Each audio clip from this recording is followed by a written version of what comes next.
सत श्री अकाल। न्यूज़18 पंजाब हरियाणा हिमाचल देख रहे सारे दर्शकों का स्वागत। मैं अमृत वर्दी। बुलेटिन की शुरुआत करते हैं बड़ी खबर के नाल। कल करांगे भारत विच कोरोना के आंकड़ियां की जिहड़े लगातार चिंता वधाउण वाले ने, क्योंकि आंकड़े लगातार वध रहे ने। भारत विच 74,000 तो पार हो गए ने कोरोना के केस। देश दे विच हुण तक कोरोना के 74,281 केस सामने आ चुके ने।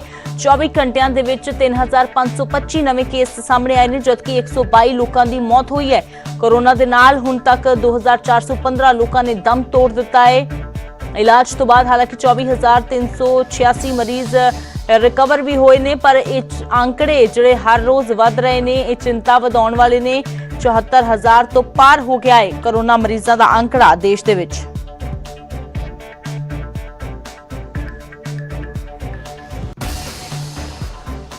ਤਾਂ ਪੰਜਾਬ ਦੇ ਵਿੱਚ कोरोना का कहर जारी है। लुधियाना ਦੇ ਵਿੱਚ 5 नवे केस सामने आए ने। होर एक निजी कंपनी के मुलाजम ने ये सारे कोरोना पॉजिटिव मरीज लुधियाना ਦੇ ਵਿੱਚ ਹੁਣ 150 ਦੇ करीब पहुंच गया है आंकड़ा। पंजाब ਦੇ ਵਿੱਚ 1,935 मामले ਜਿਹੜੇ ਨੇ ਉਹ सामने आ गए ਨੇ। ਤਾਂ लुधियाना ਦੇ ਵਿੱਚ लगातार ਜਿਹੜੇ मामले ਵਧਦੇ जा रहे हैं। लुधियाना कोरोना का बड़ा हॉटस्पॉट बनया होया है, जिथे देखते ही देखते आंकड़ा 150 के करीब तक पहुंच गया है। लुधियाना च 5 नवे होर केस सामने आए ने, जिथे निजी कंपनी के ही मुलाजम सारे पॉजिटिव पाए गए ने। ये 5 मुलाजम निजी कंपनी के ही ने। ते लुधियाना दे विच हुण 150 के करीब आंकड़ा पहुंच गया है।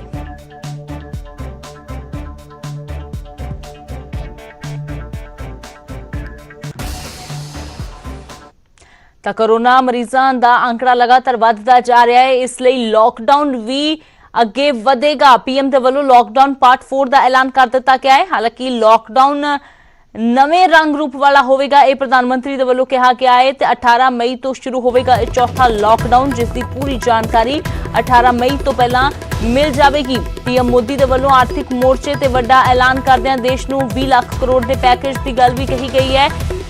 कहा कि भारत की GDP का करीब 10% के बराबर है यह पैकेज। आर्थिक पैकेज के नाल देश को आत्मनिर्भरता बनाना साडा ये मुख टीचा है, प्रधानमंत्री ने कहा। ते नाल ही कहा कि आर्थिक पैकेज विच हर वर्ग का ध्यान रखा गया है। पैकेज के नाल देश के आर्थिक विकास को गति मिलेगी। अज वित्त मंत्री पैकेज के बारे डिटेल जानकारी देंगे कि आखिर इस पैकेज के विच की कुछ है, कि इसनूं की मिल रहा है, मध्यवर्गीय परिवारों को की मिल रहा है, किसानों के लिए, मजदूरों के लिए, उद्योगपतियों के लिए की कुछ इस पैकेज के विच जिहड़ा वो रखा गया है। 18 मई तो पहला लॉकडाउन की पूरी जानकारी जिहड़ी वो मिल जाएगी।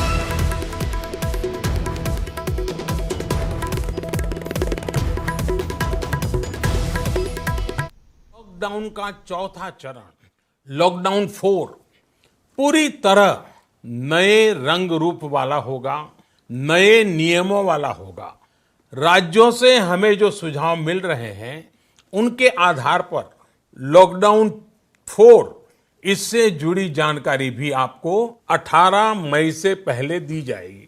मुझे पूरा भरोसा है कि नियमों का पालन करते हुए हम कोरोना से लड़ेंगे भी और आगे भी बढ़ेंगे। साथियों, हमारे यहां कहा गया है सर्वम आत्मवशम सुखम, अर्थात जो हमारे वश में है, जो हमारे नियंत्रण में है, वही सुख है। आत्मनिर्भरता हमें सुख और संतोष देने के साथ साथ सशक्त भी करती है। मैं आज एक विशेष आर्थिक पैकेज की घोषणा कर रहा हूं। यह आर्थिक पैकेज आत्मनिर्भर भारत अभियान, आत्मनिर्भर भारत अभियान की अहम कड़ी के तौर पर काम करेगा। हाल में सरकार ने कोरोना संकट से जुड़ी जो आर्थिक घोषणाएं की थी, जो रिजर्व बैंक के फैसले थे, और आज जिस आर्थिक पैकेज का ऐलान हो रहा है उसे जोड़ दें तो ये करीब करीब 20 लाख करोड़ रुपए का है। ये पैकेज भारत की GDP का करीब करीब 10% है। इन सबके जरिए देश के विभिन्न वर्गों को, आर्थिक व्यवस्था की कड़ियों को 20 लाख करोड़ रुपए का संबल मिलेगा, सपोर्ट मिलेगा। 20 लाख करोड़ रुपए का ये पैकेज 2020 में देश की विकास यात्रा को 20 लाख 2020 में आत्मनिर्भर भारत अभियान को एक नई गति देगा। आत्मनिर्भर भारत के संकल्प को सिद्ध करने के लिए इस पैकेज में लैंड, लेबर, लिक्विडिटी और लॉज सभी पर बल दिया गया है। ये आर्थिक पैकेज हमारे कुटीर उद्योग, गृह उद्योग, हमारे लघु मंझोले उद्योग, हमारे एमएसएमई के लिए हैं, जो करोड़ों लोगों की आजीविका का साधन है, जो आत्मनिर्भर भारत के हमारे संकल्प का मजबूत आधार है। ਤਾਂ ਪ੍ਰਧਾਨ ਮੰਤਰੀ ਦੇ ਵੱਲੋਂ ਲਾਕਡਾਊਨ ਪਾਰਟ 4 ਦਾ ਐਲਾਨ ਕਰ ਦਿੱਤਾ ਗਿਆ ਹੈ, ਜਿਹੜਾ 18 ਮਈ ਤੋਂ ਸ਼ੁਰੂ ਹੋਣ ਜਾ ਰਿਹਾ ਹੈ। ਪੰਕਜ ਕਪਾਹੀ ਮੇਰੇ ਸਹਿਯੋਗੀ ਚੰਡੀਗੜ੍ਹ ਤੋਂ ਲਾਈਵ ਜੁੜੇ ਹੋਏ ਨੇ, ਰਾਜੀਵ ਸ਼ਰਮਾ ਅੰਮ੍ਰਿਤਸਰ ਤੋਂ, ਮਨੋਜ ਕੁਮਾਰ ਪੰਚਕੂਲਾ ਤੋਂ। ਸਭ ਤੋਂ ਪਹਿਲਾਂ ਪੰਕਜ ਦਾ ਰੁਖ ਕਰਦੇ ਹਾਂ। ਤਾਂ ਪੰਕਜ, ਇਸ ਵੇਲੇ ਸਭ ਦੇ ਮਨਾਂ ਦੇ ਵਿੱਚ ਇੱਕੋ ਹੀ ਸਵਾਲ ਹੈ ਕਿ ਆਖਿਰਕਾਰ ਕਿਹੜੇ ਨਵੇਂ ਰੰਗ ਹੋਣਗੇ ਇਸ ਲਾਕਡਾਊਨ ਦੇ ਪਾਰਟ 4 ਦੇ ਵਿੱਚ, ਕਿਉਂਕਿ ਪ੍ਰਧਾਨ ਮੰਤਰੀ ਦੇ ਵੱਲੋਂ ਕਿਹਾ ਗਿਆ ਕਿ ਨਵਾਂ ਹੋਵੇਗਾ ਕੁਝ। ਤਾਂ ਜ਼ਾਹਿਰ ਜੀ ਗੱਲ ਹੈ ਕਿ ਸਭ ਇਸ ਵੇਲੇ ਇੰਤਜ਼ਾਰ ਕਰ ਰਹੇ ਨੇ ਕਿ ਆਖਿਰਕਾਰ ਕਿਹੜੇ ਨਵੇਂ ਰੰਗ ਹੋਣਗੇ, ਕਿਹੜੇ ਨਵੇਂ ਨਿਯਮ ਇਸ ਲਾਕਡਾਊਨ ਦੇ ਵਿੱਚ ਹੋਣ ਜਾ ਰਹੇ ਨੇ, ਕੀ ਕੁਝ ਨਵਾਂ, ਕੀ ਕੁਝ ਖਾਸ। ਅੰਮ੍ਰਿਤ, ਕਿਉਂਕਿ ਲਗਾਤਾਰ ਕੇਸਿਸ ਵੀ ਵੱਧਦੇ ਜਾ ਰਹੇ ਨੇ ਔਰ ਪ੍ਰਧਾਨ ਮੰਤਰੀ ਨੇ ਕਿਹਾ ਸੀ ਕਿ ਜਾਨ ਵੀ ਜ਼ਰੂਰੀ ਹੈ ਔਰ ਜਹਾਨ ਵੀ ਜ਼ਰੂਰੀ ਹੈ, ਔਰ ਇਸੇ ਵਜ੍ਹਾ ਕਰਕੇ ਕੁਝ ਢਿੱਲ ਦਿੱਤੀ ਜਾ ਸਕਦੀ ਹੈ। ਲੇਕਿਨ ਕਿਉਂਕਿ ਇਸ ਵੇਲੇ ਅਗਰ 15 ਦਿਨਾਂ ਦੀ ਗੱਲ ਕੀਤੀ ਜਾਵੇ ਤਾਂ ਭਾਰਤ ਜੋ ਕੇਸਿਸ ਨੇ 12ਵੇਂ ਨੰਬਰ ਤੇ ਆ ਗਿਆ। ਪਹਿਲੇ ਨੰਬਰ ਤੇ ਅਮਰੀਕਾ ਵਾ, ਉਸ ਤੋਂ ਇਲਾਵਾ ਯੂਰਪ ਦੇ ਇਟਲੀ ਸ਼ਹਿਰ ਨੇ ਜਾਂ ਦੂਸਰੇ ਸ਼ਹਿਰ ਨੇ, ਲੇਕਿਨ ਭਾਰਤ ਜਿਹੜਾ ਉਹ 12ਵੇਂ ਨੰਬਰ ਤੇ ਆ ਗਿਆ। ਕੈਨੇਡਾ ਤੋਂ ਵੀ ਅੱਗੇ ਜਾ ਚੁੱਕਿਆ, ਜੋ ਚਿੰਤਾ ਜ਼ਰੂਰ ਵਧਾ ਰਿਹਾ, ਕਿਉਂਕਿ ਜਿਵੇਂ ਜਿਵੇਂ ਢਿੱਲ ਜ਼ਿਆਦਾ ਦਿੱਤੀ ਜਾ ਰਹੀ ਹੈ ਉਵੇਂ ਉਵੇਂ ਕੇਸਿਸ ਦਾ ਆંકੜਾ ਵੀ ਵੱਧਦਾ ਹੋਇਆ ਨਜ਼ਰ ਆ ਰਿਹਾ। ਪਿਛਲੇ ਦਿਨਾਂ 'ਚ ਇਹ ਦੇਖਿਆ ਕਿ ਟ੍ਰੇਨਾਂ ਸਪੈਸ਼ਲ ਚਲਾਈਆਂ ਗਈਆਂ, ਮਜ਼ਦੂਰ ਇੱਕ ਥਾਂ ਤੋਂ ਦੂਜੀ ਥਾਂ ਤੇ ਗਏ ਤਾਂ ਕੇਸਿਸ ਵੀ ਵੱਧਦੇ ਹੋਏ ਨਜ਼ਰ ਆ ਰਹੇ ਨੇ। ਔਰ ਦੂਜੇ ਪਾਸੇ ਇਕੋਨਮੀ ਦਾ ਬੁਰਾ ਹਾਲ ਹੋਇਆ ਪਿਆ, ਇਸ ਕਰਕੇ ਭਾਰਤ ਦੀ ਕੋਸ਼ਿਸ਼ ਵੀ ਇਹ ਹੈ ਕਿ ਇਕੋਨਮੀ ਨੂੰ ਵੀ ਸੰਭਾਲਿਆ ਜਾਵੇ। ਔਰ ਇਸੇ ਕਰਕੇ ਪ੍ਰਧਾਨ ਮੰਤਰੀ ਨਰਿੰਦਰ ਮੋਦੀ ਨੇ 20 ਲੱਖ ਕਰੋੜ ਦੇ ਆਰਥਿਕ ਪੈਕੇਜ ਦਾ ਐਲਾਨ ਕੀਤਾ। ਹਾਲਾਂਕਿ ਇਹ ਪੈਸਾ ਕਿੱਥੇ ਕਿਵੇਂ ਲੱਗੇਗਾ ਇਹ ਹੱਲੇ ਸਾਫ਼ ਨਹੀਂ ਹੋਇਆ। ਅੱਜ ਨਿਰਮਲਾ ਸੀਤਾਰਮਨ ਹੋਰੀ ਪ੍ਰੈਸ ਕਾਨਫਰੰਸ ਕਰਨਗੇ, ਜੋ ਦੇਸ਼ ਦੇ ਖਜ਼ਾਨਾ ਮੰਤਰੀ ਨੇ। ਆਮ ਲੋਕ ਇਸ ਬਾਰੇ ਕੀ ਸੋਚਦੇ ਨੇ ਔਰ ਕੀ ਲੋਕਡਾਊਨ 4 ਹੋਣਾ ਚਾਹੀਦਾ ਜਾਂ ਨਹੀਂ ਹੋਣਾ ਚਾਹੀਦਾ, ਆਮ ਲੋਕਾਂ ਨਾਲ ਗੱਲਬਾਤ ਕਰਦੇ ਹਾਂ। ਤੁਸੀਂ ਕਿਵੇਂ ਦੇਖਦੇ ਹੋ ਜਦੋਂ ਦੇਸ਼ ਭਰ ਦੇ ਵਿੱਚ ਲੋਕਡਾਊਨ ਲੱਗਿਆ ਹੋਇਆ, ਤੁਹਾਨੂੰ ਲੱਗਦਾ ਹੈ ਕਿ 17 ਮਈ ਤੋਂ ਬਾਅਦ ਵੀ ਲੋਕਡਾਊਨ ਜਿਹੜਾ ਉਹ ਜਾਰੀ ਰਹਿਣਾ ਚਾਹੀਦਾ? ਫਿਲਹਾਲ ਤਾਂ ਦੇਖੋ ਜੀ, ਇਹ ਬਿਮਾਰੀ ਕਰਕੇ ਜੇ ਤਾਂ ਗੌਰਮੈਂਟ ਚਾਹੁੰਦੀ ਹੈ ਵੀ ਸੁਰੱਖਿਅਤ ਰਹਿਣ ਤੇ ਲਾਗੂ ਕਰ ਸਕਦੀ ਆ, ਪਰ ਜਿਹੜੇ ਹੁਣ 20 ਲੱਖ ਕਰੋੜ ਦਾ ਇਹ ਪੈਕੇਜ, ਰਾਹਤ ਪੈਕੇਜ ਦਿੱਤਾ ਇਹਨਾਂ ਨੇ, ਤੇ ਇਹਦੇ ਕਰਕੇ ਮਤਲਬ ਕਿ ਵੀ ਸਾਡੇ ਕੋਲ ਮਹੀਨਾ ਹੋ ਗਿਆ, ਦੋ ਅਸੀਂ ਘਰ ਬੈਠੇ ਆ, ਗੱਡੀਆਂ ਦੀ 22,000 ਕਿਸ਼ਤਾਂ, ਮਕਾਨ ਦੀ ਕਿਸ਼ਤਾਂ, ਘਰ ਦੇ ਖਰਚੇ ਆ, ਬੱਚਿਆਂ ਦੀਆਂ ਫੀਸਾਂ ਏ, ਤੇ ਜਿਸ ਕਰਕੇ ਜੇ ਸਾਡੇ ਕੋਲ ਪਹੁੰਚੇਗਾ ਤਾਂ ਹੀ ਇਸ ਚੀਜ਼ ਦਾ ਫਾਇਦਾ ਹੋਏਗਾ ਜੀ। ਤੁਸੀਂ ਕੀ ਚਾਹੁੰਦੇ ਹੋ? ਕਿਉਂਕਿ ਕਿਸਾਨ ਲਗਾਤਾਰ ਕਹਿ ਰਹੇ ਕਿ ਉਹਨਾਂ ਨੂੰ ਪੈਕੇਜ ਮਿਲੇ, ਤੁਸੀਂ ਕਹਿ ਰਹੇ ਹੋ ਕਿ ਤੁਹਾਡੀਆਂ ਗੱਡੀਆਂ ਦੀਆਂ ਕਿਸ਼ਤਾਂ ਨੇ, ਸਕੂਲ ਦੀ ਬੱਚਿਆਂ ਦੀਆਂ ਫੀਸਾਂ ਪਈਆਂ ਹੋਈਆਂ ਨੇ, ਤੁਹਾਨੂੰ ਲੱਗਦਾ ਹੈ ਕਿ 20 ਲੱਖ ਕਰੋੜ ਦਾ ਜੋ ਐਲਾਨ ਕਰ ਦਿੱਤਾ ਗਿਆ ਆਮ ਪਬਲਿਕ ਤੱਕ ਪਹੁੰਚੇਗਾ ਔਰ ਤੁਹਾਨੂੰ ਲੱਗਦਾ ਕਿ ਜ਼ਰੂਰਤ ਸੀਗੀ ਇਸ ਤਰੀਕੇ ਦੇ ਪੈਕੇਜ ਦੀ? ਦੇਖੋ ਬਿਲਕੁਲ ਜ਼ਰੂਰਤ ਸੀ। ਕਿਸਾਨ ਮੇਰਾ ਬ੍ਰਦਰ ਛੋਟਾ ਕਿਸਾਨ ਆ ਜੀ, ਠੀਕ ਹੈ, ਉਹਦੇ ਤੱਕ ਵੀ ਪਹੁੰਚੇ, ਕਿਉਂਕਿ ਉਹ ਵੀ ਜੇ ਗੌਰਮੈਂਟ ਉਹਨਾਂ ਦੀ ਨਹੀਂ ਸੁਣੂਗੀ ਫਿਰ ਕਿਹਦੀ ਸੁਣੇਗੀ। ਗੱਲ ਤਾਂ ਇਹ ਹੈ ਵੀ ਸਹੀ ਜਗ੍ਹਾ ਜੇ ਸਹੀ ਤਰੀਕੇ ਨਾਲ ਪੈਸਾ ਪਹੁੰਚੇਗਾ ਤਾਂ ਇਸ ਪੈਕੇਜ ਦਾ ਕੋਈ ਫਾਇਦਾ ਹੋਏਗਾ ਜੀ। ਤਾਂ ਅੰਮ੍ਰਿਤ, ਆਮ ਲੋਕਾਂ ਨੂੰ ਇਸ ਗੱਲ ਦਾ ਡਰ ਲੱਗ ਰਿਹਾ ਕਿ 20 ਲੱਖ ਕਰੋੜ ਦਾ ਐਲਾਨ ਤਾਂ ਕਰ ਦਿੱਤਾ ਗਿਆ, ਕਿ ਇਹ ਆਮ ਲੋਕਾਂ ਤੱਕ ਪੂਰਾ ਪੈਸਾ ਪਹੁੰਚੇਗਾ? ਕਿਉਂਕਿ ਪਹਿਲਾਂ ਪ੍ਰਧਾਨ ਮੰਤਰੀ ਵੀ ਇਹ ਕਹਿੰਦੇ ਰਹੇ ਨੇ ਕਿ ਅਗਰ 1 ਰੁਪਈਆ ਕੇਂਦਰ ਸਰਕਾਰ ਭੇਜਦੀ ਹੈ ਤਾਂ ਹੇਠਾਂ ਆਉਂਦੇ ਉਹ 10 ਪੈਸਾ ਰਹਿ ਜਾਂਦਾ ਵਾ। ਤਾਂ ਅਜਿਹੇ 'ਚ 20 ਲੱਖ ਕਰੋੜ ਦਾ ਐਲਾਨ ਕਰ ਦਿੱਤਾ ਗਿਆ। ਇਹ ਪੈਸਾ ਕਿਵੇਂ ਲੱਗੇਗਾ, ਕਿੱਦਾਂ ਲੱਗੇਗਾ, ਇਹ ਅੱਜ ਖਜ਼ਾਨਾ ਮੰਤਰੀ ਨਿਰਮਲਾ ਸੀਤਾਰਮਨ ਹੋਰੀ ਇਸ ਮੁਤਲਕ ਜਾਣਕਾਰੀ ਦੇਣਗੇ। ਲੇਕਿਨ ਆਮ ਲੋਕ ਕਹਿ ਰਹੇ ਨੇ ਕਿ ਜਿਨ੍ਹਾਂ ਦੀ ਫੀਸਾਂ ਪਈਆਂ ਹੋਈਆਂ ਸੀਗੀਆਂ ਬੱਚਿਆਂ ਦੀ ਪੜ੍ਹਾਈ ਦੀਆਂ, ਇਸ ਤੋਂ ਇਲਾਵਾ ਬਿਜਲੀ ਦੇ ਬਿੱਲ ਪੇ ਹੋਏ ਸੀਗੇ, ਗੱਡੀਆਂ ਦੀਆਂ ਕਿਸ਼ਤਾਂ, ਘਰ ਦੀਆਂ ਕਿਸ਼ਤਾਂ, ਤਾਂ ਉਹਨਾਂ ਨੂੰ ਉਡੀਕ ਸੀਗੀ ਕਿ ਕੇਂਦਰ ਸਰਕਾਰ ਉਹਨਾਂ ਦੇ ਕੁਝ ਮਦਦ ਕਰੇ। ਹਾਲਾਂਕਿ ਪ੍ਰਧਾਨ ਮੰਤਰੀ ਦੇ ਕੱਲ੍ਹ ਭਾਸ਼ਣ ਦੇ ਦੌਰਾਨ 33 ਮਿੰਟ ਦੇ ਭਾਸ਼ਣ ਦੇ ਦੌਰਾਨ 23 ਵਾਰ ਜਿਹੜਾ ਵੈ ਆਤਮ ਨਿਰਭਰ ਸ਼ਬਦ ਦਾ ਇਸਤੇਮਾਲ ਕੀਤਾ ਗਿਆ। ਉਹਨਾਂ ਨੇ ਇਸ ਦਾ ਜ਼ਿਕਰ ਕੀਤਾ ਕਿ ਦੇਸ਼ ਨੂੰ ਆਤਮ ਨਿਰਭਰ ਬਣਨਾ ਪਏਗਾ, ਦੇਸ਼ ਦੇ ਵਿੱਚ ਟੈਲੈਂਟ ਹੈ ਔਰ ਇਸ ਵੇਲੇ ਪੂਰੀ ਦੁਨੀਆ ਦੇ ਸਾਹਮਣੇ ਇੱਕ ਮੌਕਾ ਹੈ ਕਿ ਭਾਰਤ ਆਪਣੇ ਆਪ ਨੂੰ ਪ੍ਰੂਫ ਕਰੇ ਔਰ ਪ੍ਰੋਡਕਟ ਜਿਹੜੇ ਉਹ ਬਣਾਵੇ। ਉਹਨਾਂ ਨੇ ਐਗਜ਼ਾਮਪਲ ਦਿੱਤੀ ਕਿ PPE ਕਿੱਟ ਪਿਛਲੇ ਦਿਨਾਂ ਦੇ ਵਿੱਚ ਪਹਿਲਾਂ ਭਾਰਤ ਵਿੱਚ ਨਹੀਂ ਬਣਦੀ ਸੀ, ਚਾਈਨਾ ਤੋਂ ਮੰਗਵਾਈ ਜਾਂਦੀ ਸੀ, ਲੇਕਿਨ PPE ਕਿੱਟ ਹੁਣ ਭਾਰਤ ਦੇ ਵਿੱਚ ਬਣ ਰਹੀ ਹੈ। N95 ਮਾਸਕ ਜਿਹੜੇ ਨੇ ਉਹ ਭਾਰਤ ਦੇ ਵਿੱਚ ਬਣ ਰਹੇ ਨੇ। ਜਿਹੜੇ ਪ੍ਰੋਡਕਟ ਦੂਸਰੇ ਦੇਸ਼ਾਂ ਤੋਂ ਲਿੱਤੇ ਜਾਂਦੇ ਸੀਗੇ ਉਹ ਪ੍ਰੋਡਕਟ ਹੁਣ ਭਾਰਤ ਦੇ ਵਿੱਚ ਬਣਾਏ ਜਾ ਸਕਦੇ ਨੇ। ਭਾਰਤ ਦੇ ਕੋਲ ਇੱਕ ਬਿਹਤਰੀਨ ਮੌਕਾ ਬਿਲਕੁਲ ਹੈ। ਪੰਕਜ, ਜੀ ਅੰਮ੍ਰਿਤ। ਪ੍ਰਧਾਨ ਮੰਤਰੀ ਆਤਮ ਨਿਰਭਰ ਬਣਾਉਣ ਦੀ ਗੱਲ ਕਹਿ ਰਹੇ ਨੇ, ਪਰ ਆਮ ਲੋਕਾਂ ਨੂੰ ਜ਼ਰੂਰ ਆਸ ਹੈ ਕਿ ਇਹ ਜਿਹੜਾ ਪੈਕੇਜ 20 ਲੱਖ ਕਰੋੜ ਦਾ ਐਲਾਨਿਆ ਗਿਆ ਹੈ ਉਸ ਦੇ ਵਿੱਚ ਹਰ ਕੋਈ ਉਸ ਨੂੰ ਉਮੀਦ ਦੀਆਂ ਨਜ਼ਰਾਂ ਦੇ ਨਾਲ ਦੇਖ ਰਿਹਾ ਹੈ ਕਿ ਸਾਡੇ ਲਈ ਉਸ ਪੈਕੇਜ ਦੇ ਵਿੱਚ ਕੁਝ ਜ਼ਰੂਰ ਜਿਹੜੀ ਹੈ ਰਾਹਤ ਦਿੱਤੀ ਜਾਵੇ, ਕਿਉਂਕਿ ਵਾਕਈ ਦੇ ਵਿੱਚ ਇਸ ਵੇਲੇ ਜਿੱਥੇ ਸਰਕਾਰਾਂ ਮੰਦੀ ਦੇ ਨਾਲ ਜੂਝ ਰਹੀਆਂ ਨੇ ਉੱਥੇ ਆਮ ਲੋਕ ਇਸ ਦਾ ਸਭ ਤੋਂ ਵੱਡਾ ਉਸ ਨੂੰ ਖਾਮਿਆਜ਼ਾ ਭੁਗਤਣਾ ਪੈ ਰਿਹਾ ਹੈ। ਰਾਜੀਵ ਸ਼ਰਮਾ ਮੇਰੇ ਸਹਿਯੋਗੀ ਅੰਮ੍ਰਿਤਸਰ ਤੋਂ ਲਾਈਵ ਜੁੜੇ ਹੋਏ ਨੇ। ਤਾਂ ਰਾਜੀਵ, ਪਾਰਟ 4 ਸ਼ੁਰੂ ਹੋਣ ਵਾਲਾ ਹੈ, ਅੰਮ੍ਰਿਤਸਰ ਦੇ ਲੋਕ ਕਿੰਨੇ ਕੁ ਤਿਆਰ ਨੇ ਇਸ ਲॉकडाउन ਦੇ ਪਾर्ट 4 ਦੇ ਲਈ? ਜੀ ਦੇਖੋ ਅੰਮ੍ਰਿਤ, ਸਭ ਤੋਂ ਪਹਿਲਾਂ ਤਾਂ ਮੈਂ ਇੱਕ ਬਹੁਤ ਅਹਿਮ ਗੱਲ ਤੁਹਾਨੂੰ ਦੱਸਣ ਜਾ ਰਿਹਾ ਕਿ ਅੱਜ ਕੱਲ੍ਹ ਦਾ ਜਿਹੜਾ ਯੁੱਗ ਹੈ ਉਹ ਕੰਪਿਊਟਰ ਦਾ ਯੁੱਗ ਹੈ। ਭਾਵੇਂ ਉਹ ਸਮਾਰਟਫੋਨ ਹੋਣ, ਲੈਪਟਾਪ ਹੋਵੇ, ਤਾਂ ਜੇਕਰ ਅੱਜ ਦੀ ਡੇਟ 'ਚ ਪ੍ਰਧਾਨ ਮੰਤਰੀ ਵੀ ਵੱਖ-ਵੱਖ ਸੂਬਿਆਂ ਦੇ ਮੁੱਖ ਮੰਤਰੀਆਂ ਨਾਲ ਗੱਲ ਕਰਦੇ ਨੇ ਤਾਂ ਉਹ ਵੀ ਜੋ ਹੈ ਇੱਕ ਜਿਹੜੀ ਵੀਡੀਓ ਕਾਨਫਰੰਸਿੰਗ ਦੇ ਜ਼ਰੀਏ ਹੀ ਕਰਦੇ ਨੇ। ਤਾਂ ਕੰਪਿਊਟਰ ਦਾ ਇੱਕ ਬਹੁਤ ਅਹਿਮ ਯੋਗਦਾਨ ਹੈ। ਤਾਂ ਮੈਂ ਅੰਮ੍ਰਿਤਸਰ ਦੀ ਜਿਹੜੀ ਕੰਪਿਊਟਰ ਮਾਰਕੀਟ ਹੈ ਮੇਨ, ਉੱਥੇ ਮੌਜੂਦ ਹਾਂ। ਪਹਿਲਾਂ ਤਾਂ ਮੈਂ ਇਹ ਦਿਖਾ ਦਿਆਂ ਕਿ ਇਹ ਮਾਰਕੀਟ ਪਿਛਲੇ ਲਗਭਗ 2 ਮਹੀਨਿਆਂ ਤੋਂ ਇਸੇ ਤਰੀਕੇ ਦੇ ਨਾਲ ਬੰਦ ਹੈ। ਬੈਰੀਕੇਡਿੰਗ ਇੱਥੇ ਕੀਤੀ ਗਈ ਹੈ, ਕੋਈ ਵੀ ਇਹਦੇ ਅੰਦਰ ਨਹੀਂ ਜਾ ਸਕਦਾ, ਕੋਈ ਇਸ ਤੋਂ ਬਾਹਰ ਨਹੀਂ ਆ ਸਕਦਾ, ਜਦਕਿ ਜੇਕਰ ਕੋਈ ਜਾਏਗਾ ਤਾਂ ਹੀ ਬਾਹਰ ਆਏਗਾ, ਪਰ ਇੱਥੇ ਅੱਗੇ ਕਿਸੇ ਨੂੰ ਜਾਣ ਹੀ ਨਹੀਂ ਦਿੱਤਾ ਜਾ ਰਿਹਾ। ਤਾਂ ਮੇਰੇ ਨਾਲ ਜਿਹੜੇ ਕੰਪਿਊਟਰ ਕਾਰੋਬਾਰੀ ਇਸ ਕਾਰੋਬਾਰ ਦੇ ਨਾਲ ਜੁੜੇ ਨੇ, ਵਿਕਾਸ ਨਾਰੰਗ ਨੇ ਮੇਰੇ ਨਾਲ। ਨਾਰੰਗ ਸਾਹਿਬ, ਹੁਣ ਮੋਦੀ ਸਾਹਿਬ ਨੇ ਕਹਿ ਦਿੱਤਾ ਕਿ ਜਿਹੜਾ ਲॉकडाउन ਦਾ ਪਾਰਟ 4 ਹੈ ਉਹਦੇ ਲਈ ਤਿਆਰ ਰਹਿਣਾ ਚਾਹੀਦਾ। ਦੂਸਰਾ ਜਿਹੜਾ 20 ਲੱਖ ਕਰੋੜ ਦਾ ਜਿਹੜਾ ਪੈਕੇਜ ਦੀ ਗੱਲ ਕਹੀ ਜਾ ਰਹੀ ਹੈ, ਇੱਕ ਕਾਰੋਬਾਰੀ ਇਸ ਨੂੰ ਕਿੱਦਾਂ ਦੇਖਦਾ ਪ੍ਰਧਾਨ ਮੰਤਰੀ ਦਾ ਕੱਲ੍ਹ ਦੇ ਜਿਹੜੇ ਭਾਸ਼ਣ ਨੂੰ? ਜੈਨ ਜੀ, ਸਭ ਤੋਂ ਪਹਿਲੇ ਤੇ ਬਹੁਤ ਬਹੁਤ ਸ਼ੁਕਰੀਆ ਸਰਕਾਰ ਦਾ, ਸਾਨੂੰ ਉਹਨਾਂ ਨੇ ਬਚਾ ਕੇ ਰੱਖਿਆ। ਅਸੀਂ ਆਪਣੇ ਘਰਾਂ 'ਚ ਸੇਫ ਰਹੇ ਹਾਂ। ਪ੍ਰਧਾਨ ਮੰਤਰੀ ਜੀ ਦੀ ਲੋਕਲ ਐਡਮਿਨਿਸਟ੍ਰੇਸ਼ਨ ਦੀ ਇਹ ਕੋਸ਼ਿਸ਼ ਕਾਮਯਾਬ ਰਹੀ ਹੈ। ਸਭ ਤੋਂ ਵੱਡੀ ਦੇਖੋ ਜਿਹੜੀ ਨੀਡ ਹੈ ਨਾ, ਉਹ ਹੈ ਕਿ ਹਰ ਇੱਕ ਬਿਜ਼ਨਸ ਦੀ ਨਾ ਇੱਕ ਆਪਣੀ ਕਾਸਟ ਹੁੰਦੀ ਹੈ। ਕੋਈ ਵੀ ਦੁਕਾਨ ਖੋਲ੍ਹਦੇ ਹੋ, ਦੁਕਾਨ ਦਾ ਸ਼ਟਰ ਖੋਲ੍ਹਦੇ ਆ, ਬਿਜਲੀ ਦਾ ਬਿੱਲ ਆਉਣਾ, ਪ੍ਰਾਪਰਟੀ ਦਾ ਟੈਕਸ ਆਉਣਾ, GST ਆਉਣੀ ਹੈ, ਲੇਬਰ ਦੀ ਕਾਸਟ ਆਉਣੀ ਹੈ, ਔਰ ਸਭ ਤੋਂ ਖਤਰਨਾਕ ਚੀਜ਼ ਹੈ ਜਿਹੜੀ ਕਿ ਕਾਸਟ ਆਫ ਬਿਜ਼ਨਸ ਹੋ ਗਈ ਹੈ ਸਾਡਾ ਇੰਟਰਸਟ ਆਫ ਕੈਪੀਟਲ, ਜਿਹੜੀ ਅਸੀਂ ਬੈਂਕ ਤੋਂ ਲੋਨ ਲੈ ਕੇ CC ਲਿਮਿਟ ਜਿਹਨੂੰ ਕਹਿੰਦੇ ਆ। ਅਸੀਂ ਅੱਜ ਬਿਜ਼ਨਸ ਕਰ ਰਹੇ ਹਾਂ, ਨਹੀਂ ਕਰ ਰਹੇ ਹਾਂ, ਸਾਡਾ ਮਾਲ ਲੋਕਾਂ ਦੇ ਘਰਾਂ 'ਚ ਪਿਆ, ਸਾਡਾ ਮਾਲ ਆਪਣੇ ਗਡਾਊਨ 'ਚ ਪਿਆ, ਉਹਦੀ ਜਿਹੜੀ ਕਾਸਟ ਹੈ ਸਾਨੂੰ ਪੈ ਰਹੀ ਹੈ। ਅਸੀਂ ਬਿਜ਼ਨਸ ਨਹੀਂ ਕਰ ਪਾ ਰਹੇ, ਸਾਡਾ ਮਨੀ ਰੋਟੇਟ ਨਹੀਂ ਹੋ ਰਿਹਾ। ਬਿਜ਼ਨਸ ਹੁੰਦਾ ਮਨੀ ਰੋਟੇਸ਼ਨ, ਹੁਣ ਮਨੀ ਰੋਟੇਟ ਨਹੀਂ ਹੋ ਰਿਹਾ ਤੇ ਉਹਦੇ ਨਾਲ ਸਾਨੂੰ ਕੋਈ ਟ੍ਰਾਂਜੈਕਸ਼ਨ ਨਹੀਂ ਹੋ ਰਹੀ, ਜਿਹਦੇ ਕਰਕੇ ਸਾਨੂੰ ਕਮਾਈ ਕੋਈ ਨਹੀਂ ਆ ਰਹੀ। ਪਰ ਸਾਡੀ ਬੈਂਕ ਦੀ cost is as it is ਆ। ਲਾਈਕਵਾਈਜ਼ ਸਾਡੇ ਸਾਰੇ ਖਰਚੇ ਸਟਾਫ ਦੇ, ਜਿੱਦਾਂ ਸਰਕਾਰ ਨੇ ਕਿਹਾ ਤਨਖਾਹਾਂ ਦਿਓ, ਅਸੀਂ ਦਿੱਤੀਆਂ। ਸਰਕਾਰ ਨੇ ਕਿਹਾ ਬਿੱਲ ਭਰੋ, ਅਸੀਂ ਬਿਜਲੀ ਦੇ ਬਿੱਲ ਵੀ ਭਰੇ, ਭਾਵੇਂ ਉਹ ਬਿਨਾਂ ਰੀਡਿੰਗ ਤੋਂ ਆਏ ਆ। ਸਰਕਾਰ ਨੇ ਕਿਹਾ ਜਿਹੜਾ ਮਾਲ ਵਿੱਚ ਉਹਦੀ GST ਭਰੋ, ਉਹ ਵੀ ਜਮ੍ਹਾਂ ਕਰਾਤੀ ਹੈ। ਇਨਕਮ ਟੈਕਸ ਵੀ ਜਮ੍ਹਾਂ ਕਰਾਤਾ, ਪਰ ਸਾਡੀ ਇਨਕਮਿੰਗ ਦਾ ਸੋਰਸ ਕੋਈ ਨਹੀਂ ਹੈ। ਮੈਂ ਤੇ ਕੱਲ੍ਹ ਵੀ CP ਸਾਹਿਬ ਤੇ DC ਸਾਹਿਬ ਨਾਲ ਸਾਡੀ ਮੀਟਿੰਗ ਹੋਈ ਸੀ ਤੇ ਉਹਨਾਂ ਨੂੰ ਰਿਕੁਐਸਟ ਕੀਤੀ ਕਿ IT ਨੂੰ ਅਸੈਂਸ਼ੀਅਲ ਗੁਡਸ 'ਚ ਪਾਓ। ਅੱਜ ਕੋਈ ਵੀ ਸਰਕਾਰੀ ਦਫ਼ਤਰ, ਕੋਈ ਵੀ ਹਸਪੀਟਲ, ਕੋਈ ਵੀ ਐਜੂਕੇਸ਼ਨ ਅਦਾਰਾ ਬਿਨਾਂ ਕੰਪਿਊਟਰ ਤੋਂ ਨਹੀਂ ਚੱਲਦਾ। ਤੇ ਅਸੀਂ ਉਹਨਾਂ ਨੂੰ ਬੇਨਤੀ ਕੀਤੀ ਸੀ ਕਿ ਸਾਡੀ IT ਇੰਡਸਟਰੀ ਨੂੰ ਅਸੈਂਸ਼ੀਅਲ 'ਚ ਪਾ ਕੇ ਸਾਨੂੰ ਭਾਵੇਂ 2-2 4-4 ਘੰਟੇ ਡੇ ਵਾਈਜ਼ ਕੈਟਾਗਰਾਈਜ਼ ਕਰ ਦਿਓ ਕਿ ਆਪਣਾ ਵਪਾਰ ਖੋਲ੍ਹੀਏ।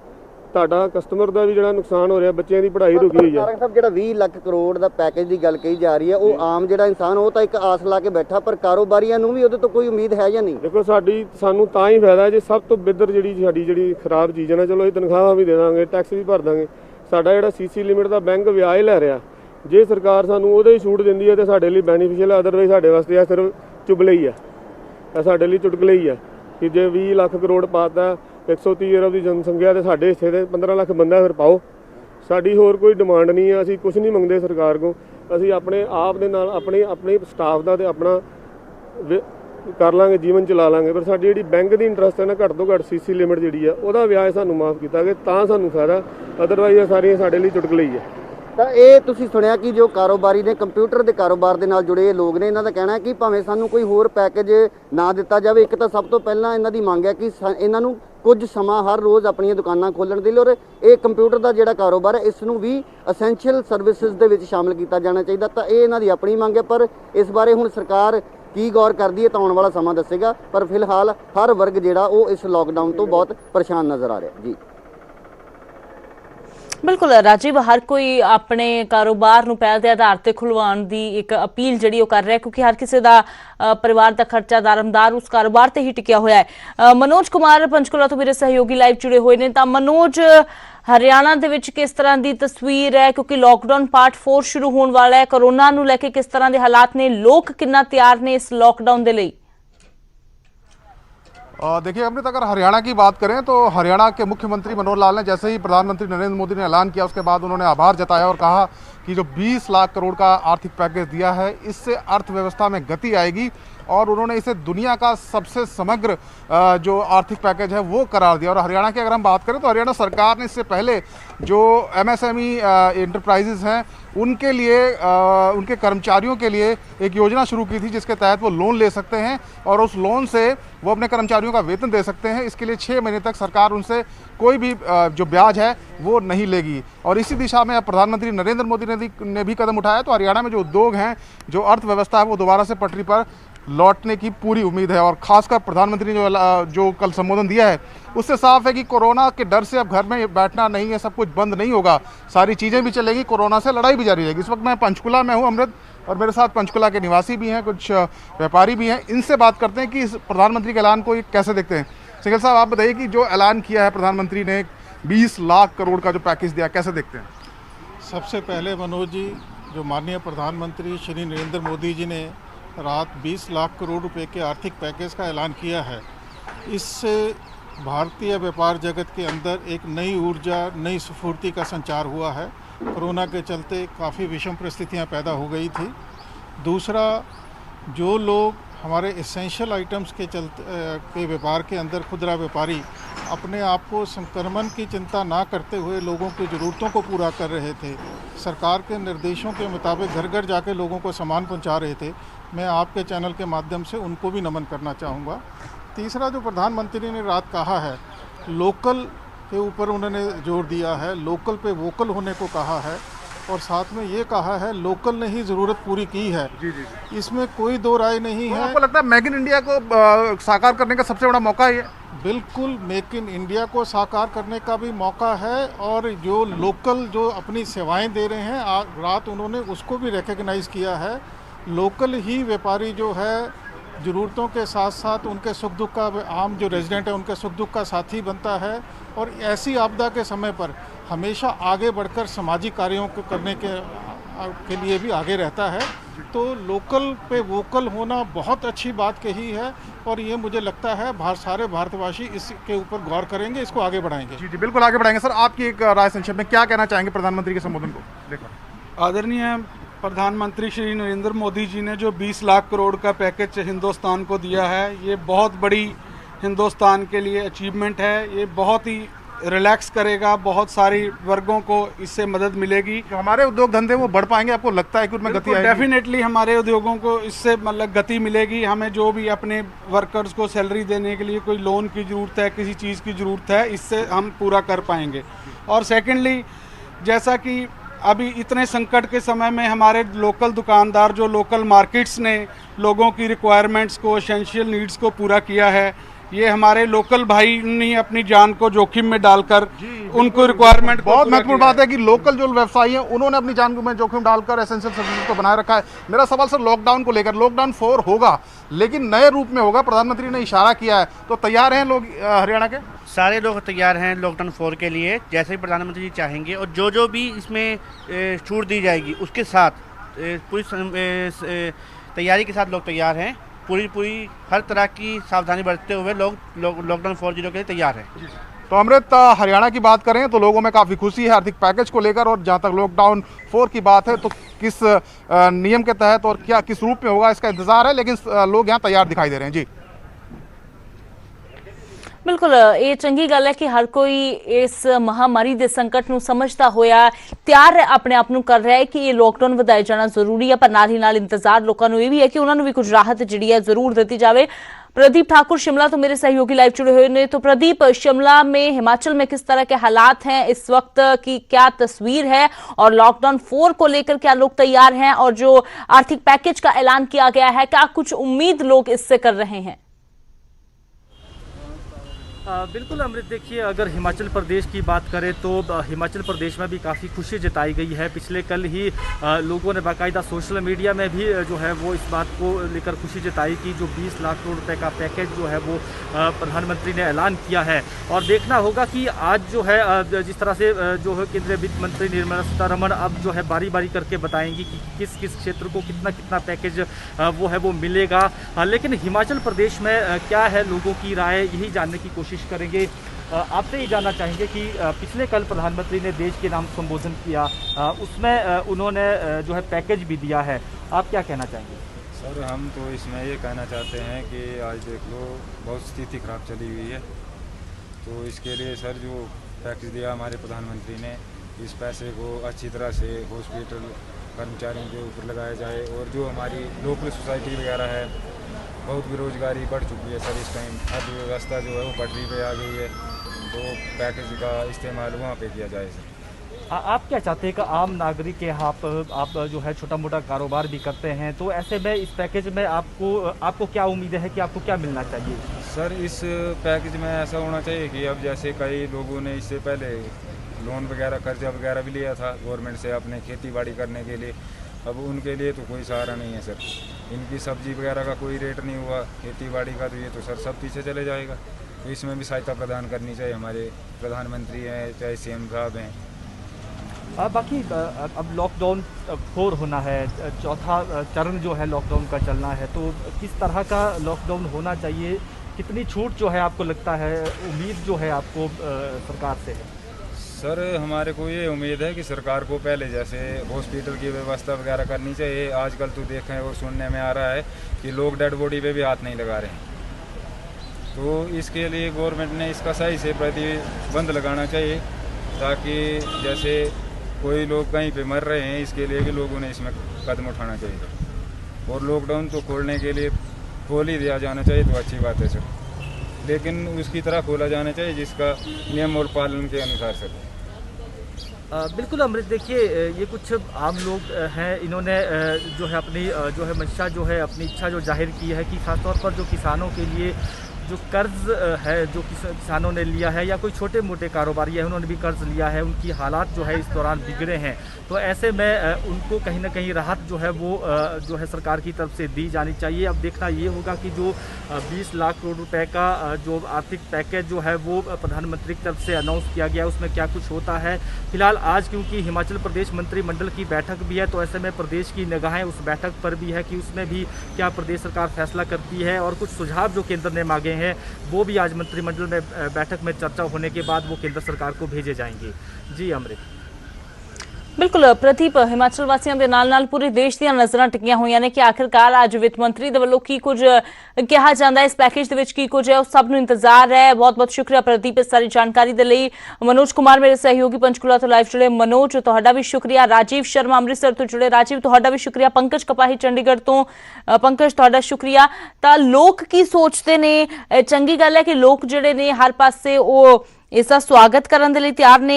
लोगों को लगता है कि लॉकडाउन जो वधाया जाना चाहिए, पर नाल ही नाल लोग ये जरूर मंग कर रहे हैं कि उन्होंने कारोबार जोड़े ने वो खोल देने चाहिए ने, चाहे उन्होंने 2 या 4 घंटे का समा हर रोज दिता जाए। तो इस दे नाल ही अज वित्त मंत्री की ऐलान करेंगे, इस ते सारे देश दी नज़रां टिकियां हुई ने। तो हुण गल करते हैं मंत्रियों दे नाल उलझण वाले मुख सकत्तर करण अवतार सिंह दी, जिन्हां ते गाज डिग्गी आ वड्डा झटका लगा। करण अवतार सिंह नूं उन्हां दे कोलों वापस ले लिया गया है एक्साइज अते टैक्सेशन विभाग। मुख सकत्तर तो एक्साइज अते टैक्सेशन विभाग वापस ले लिया गया है। हालांकि मुख सकत्तर रहणगे करण अवतार सिंह, पर एक्साइज अते टैक्सेशन विभाग उन्हां दे कोलों वापस ले लिया गया है। दरअसल प्री कैबिनेट मीटिंग तो यह तकरार जिहड़ी मंत्रियां वर्सेस अफसर भी शुरू हुई सी, जिस तो बाद यह मामला लगातार पकदा गया, विवाद बन गया, सियासत इस ते खूब गरमाई, विरोधियों ने निशाने साधे, पर मामला इस कदर वध गया कि मंत्रियों ने स्टैंड लैंदिया कह दिता कि जिथे करण अवतार होणगे उस मीटिंग दे विच शामिल नहीं होणगे। ते इसे दा नतीजा ये देखने को मिला कि जिस दिन कैबिनेट की बैठक हुई करण अवतार सिंह उस बैठक दे विच शामिल नहीं हुए। हालांकि कहा गया कि उन्होंने हाफ डे लिया है, पर करण अवतार सिंह उस मीटिंग च शामिल नहीं हुए। तो कल रात प्रेस नोट हुण जारी हो गया है कि टैक्सेशन अते एक्साइज विभाग उन्होंने कोलों वापस ले लिया गया है। करण अवतार सिंह जिन्हां दे उपर इल्जाम लगे ने, कांग्रेसी विधायक राजा वड़िंग ने भी मोर्चा खोलदियां शराब कारोबारियों के नाल मिली भुगत के इल्जाम लगाए सी। मुख सकत्तर दे बेटे ते भी बेनामी हिस्सेदारी के इल्जाम लगे सी। तो हुण AIS वेणु प्रसाद नूं एक्साइज ते टैक्सेशन विभाग का वाधू चार्ज दिता गया है। हालांकि वेणु प्रसाद 20 मई तक छुट्टी ते ने, उदों तक अनिरुद्ध तिवाड़ी ये चार्ज संभालणगे।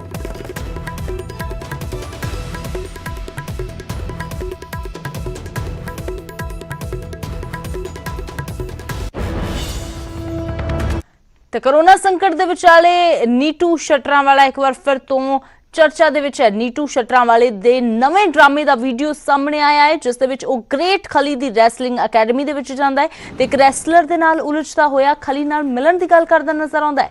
ਨੀਟੂ ਸ਼ਟਰਾਂ ਵਾਲਾ ਸੁਪਰ ਬॉय ਨੂੰ ਰਿੰਗ ਚੌਣ ਦੀ ਵੀ ਚੁਣੌਤੀ ਦਿੰਦਾ ਹੈ ਤੇ ਦੋਵਾਂ ਦੇ ਵਿੱਚ ਕੁਸ਼ਤੀ ਹੁੰਦੀ ਹੈ। ਇਸ ਦੌਰਾਨ ਸੁਪਰ ਬॉय ਵੱਲੋਂ ਨੀਟੂ ਸ਼ਟਰਾਂ ਵਾਲੇ ਦੀ ਬਾਂਹ ਤੋੜ ਦਿੱਤੀ ਜਾਂਦੀ ਹੈ। ਉਹ ਦਰਦ ਨਾਲ ਤੜਫਦਾ ਮੁੜ ਵਾਪਸ ਆ ਕੇ ਲੜਨ ਦੀ ਗੱਲ ਕਰਦਾ ਚਲਾ ਜਾਂਦਾ ਹੈ। ਤਾਂ ਤਸਵੀਰਾਂ ਤੁਸੀਂ ਦੇਖ ਸਕਦੇ ਹੋ। ਨੀਟੂ ਸ਼ਟਰਾਂ ਵਾਲਾ ਇੱਕ ਵਾਰ ਫਿਰ ਤੋਂ ਸੁਰਖੀਆਂ ਦੇ ਵਿੱਚ ਆਪਣੇ ਇੱਕ ਨਵੇਂ ਡਰਾਮੇ ਦੇ ਨਾਲ।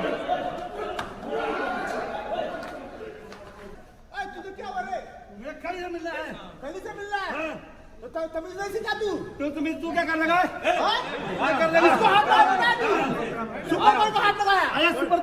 सुपर पावर साइन निकाल दूंगा।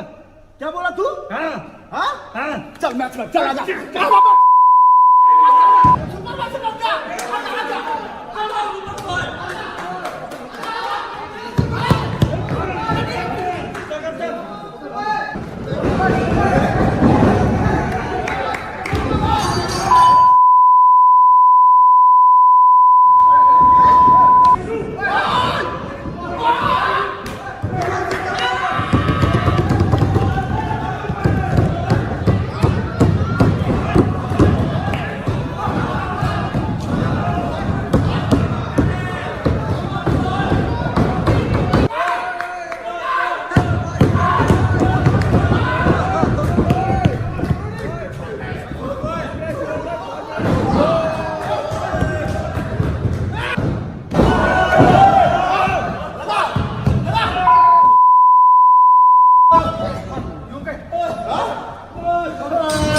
ਨੀਟੂ ਸ਼ਟਰਾਂ ਵਾਲਾ ਇੱਕ ਵਾਰ ਫਿਰ ਤੋਂ ਆਪਣੇ ਡਰਾਮੇ ਦੇ ਕਾਰਨ ਸੁਰਖੀਆਂ ਦੇ ਵਿੱਚ, ਪਰ ਇਸ ਡਰਾਮੇ ਦੇ ਚੱਲਦਿਆਂ ਆਪਣੇ ਆਪ ਨੂੰ ਨੁਕਸਾਨ ਜ਼ਰੂਰ ਪਹੁੰਚਾ ਰਿਹਾ ਹੈ। ਪੰਕਜ ਕਪਾਹੀ ਮੇਰੇ ਸਹਿਯੋਗੀ ਫੋਨ ਲਾਈਨ ਤੇ। ਪੰਕਜ, ਇੱਕ ਹੋਰ ਨਵਾਂ ਡਰਾਮਾ ਨੀਟੂ ਸ਼ਟਰਾਂ ਵਾਲਾ ਦਾ, ਪਰ ਇਸ ਵਾਰ ਡਰਾਮਾ ਉਹਨਾਂ ਦੇ ਆਪਣੇ ਉੱਪਰ ਹੀ ਭਾਰੀ ਪਿਆ ਜਾਪ ਰਿਹਾ ਹੈ।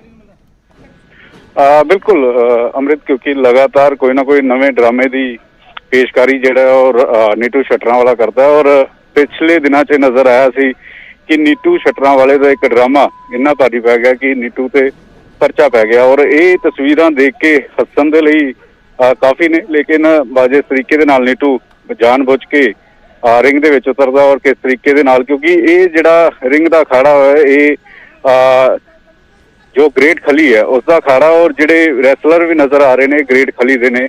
ਪਹਿਲਾਂ ਵੀ ਇੱਕ ਵਾਰ ਨਜ਼ਰ ਆਇਆ ਸੀਗਾ ਕਿ ਕਿਸ ਤਰੀਕੇ ਦੇ ਨਾਲ ਨੀਟੂ ਸ਼ਟਰਾਂ ਵਾਲਾ ਦਿੱਲੀ ਪਹੁੰਚਿਆ, ਉੱਥੇ ਡਰਾਮਾ ਪੇਸ਼ ਕਰਦਾ ਹੋਇਆ ਨਜ਼ਰ ਆ ਰਿਹਾ ਸੀ ਕਿ ਕੇਜਰੀਵਾਲ ਦੇ ਨਾਲ ਚੋਣਾਂ ਲੜਨੀਆਂ ਨੇ। ਹੁਣ ਇੱਥੇ ਜਿਹੜਾ ਨੀਟੂ ਸ਼ਟਰਾਂ ਵਾਲਾ ਰਿੰਗ 'ਚ ਪਹੁੰਚਿਆ ਤਾਂ ਪੂਰੀ ਤਰੀਕੇ ਦੇ ਨਾਲ ਕੁਟਾਪਾ ਜਿਹੜਾ ਨੀਟੂ ਸ਼ਟਰਾਂ ਵਾਲੇ ਦਾ ਲਾਇਆ ਗਿਆ, ਔਰ ਇਹ ਵੀ ਲੱਗ ਰਿਹਾ ਕਿ ਬਾਂਹ ਦੇ ਉੱਤੇ ਸੱਟਾਂ ਵੀ ਜਿਹੜੀਆਂ ਨੀਟੂ ਸ਼ਟਰਾਂ ਵਾਲੇ ਤੇ ਲੱਗੀਆਂ ਨੇ।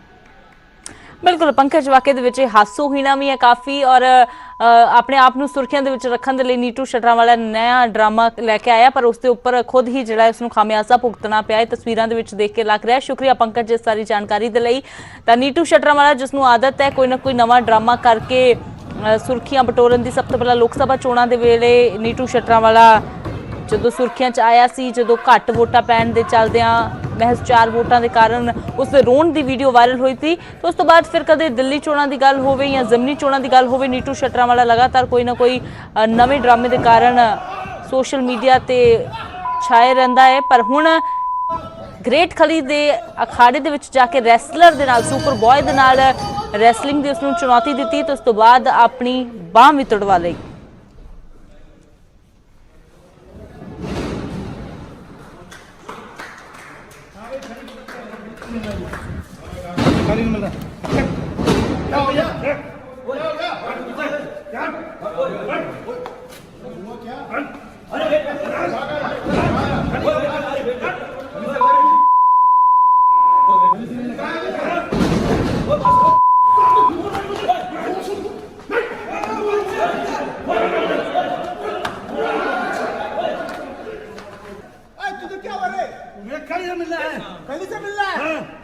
तमीज नहीं सीखा तू क्या कर लगा?